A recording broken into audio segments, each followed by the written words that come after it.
Finally, I take you to the jewel of the Archdiocese. You know, jewels are big, jewels are small. Jewels are so small that perhaps they shine and attract us. And so the jewel that I'm going to speak of is a small jewel. Can a mission station be called a jewel? Surely. When our heart and soul is put into that mission, the Archdiocese has considered it as a jewel of our Archdiocese. You know, the church is missionary. We have just spoken about St. Francis Xavier, the patron of the missions. Perhaps that inspires us to consider Pavagada as also a jewel of the Archdiocese. Incidentally, Pavagada, the patron of Pavagada Church, the mission church, is also St. Francis Xavier. And so the church needs missionaries. The church is missionary itself. There can be no church without missions, and surely there can't be missions without the church. So what is Pavagada, or where is Pavagada? Perhaps Karnataka, there are so many small places that we don't know. And Pavagada is a small taluka on the border of Karnataka and Andhra Pradesh. In fact, when we take a vehicle, there is a certain portion we have to cross Andhra and come into Karnataka once again. So we travel in Karnataka, we go to Andhra, and then we come to what we say, the Pavagada, which is in Karnataka. You know, Karnataka has got so many places that are so interior but beautiful, very resourceful, perhaps sometimes historical. I heard that many years ago Pavagada was a frightful place. You know, they also spoke about one time Pavagada as being full of wolves. Nowadays we may not find them. But today the town is known, the whole of Karnataka, for what we call the solar project. You know, you see that miles or acres of land, there are these solar panels have been put and electricity generated, and Karnataka wants to take that as the model for the rest of the Karnataka itself and perhaps in India, to say that wherever there is vacant place, wherever there is perhaps a heat generated, electricity can be produced to the solar cells, let's make use of it. Now come to the missions, to the mission of Pavagada. This mission was started by Archbishop Emeritus Bernard Morris in 2007. By the way, Pavagada is 165 kilometers away from Bangalore. Those that go in the morning can return in the evening. Perhaps those that use what called the public transport, if they come today, they cannot go back today, they will have to go back tomorrow itself. It's so far away and the road is not that great. But Archbishop thought perhaps being the border taluka of our Karnataka mission, perhaps we could take that and open a new mission there, which was opened in 2007.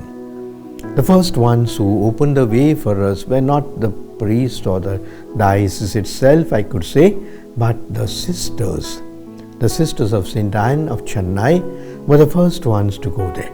They daringly went to a place where there were absolutely no Christians. And the Christians at some perhaps time also may not have been welcomed that much. But the sisters made a great decision. I say hats off to their provincial team, because many of the congregations today would like to remain in the city close by where there are conveniences, comforts. But these sisters went, and for 10 years they lived in a rented house, in a small rented house.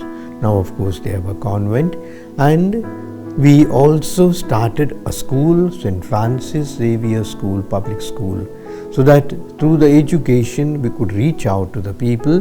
Since there are no Christians there, our service is not restricted to Christians alone, but also to Hindus and Muslims. So we have St. Francis Public School rendering our service to the children, and the sisters of St. Anne are also there. Since about 5-6 years back, we have started posting a permanent priest there.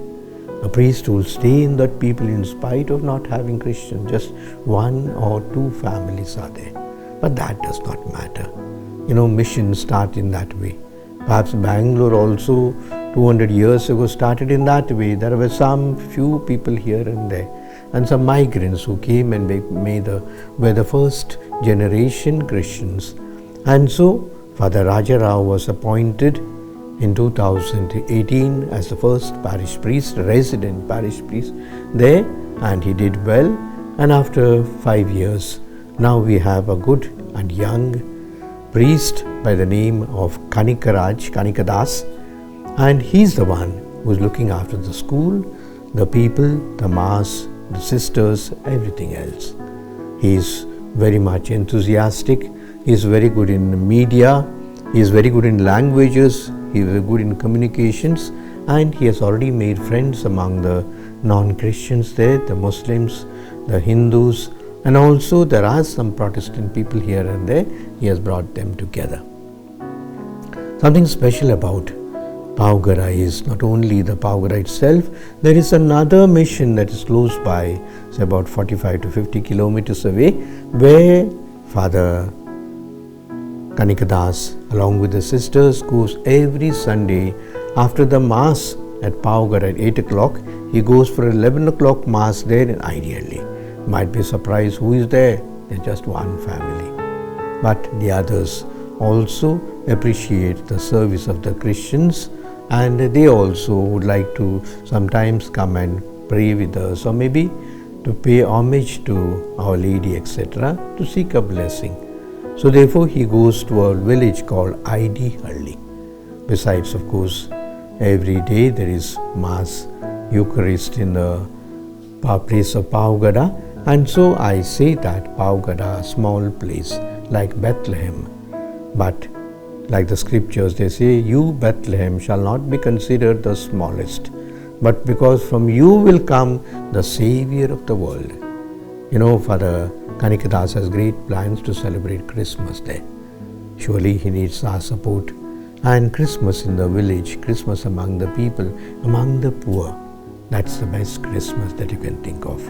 And so I thank fathers who are there, Father Raja Rao, and also Father Kanikadas now, and very especially the Sisters of St. Anne of Chennai, who started this mission and was zealous working in this mission. God bless them. God bless Pavagada, perhaps one of our most, a small but a shining jewel of the Archdiocese.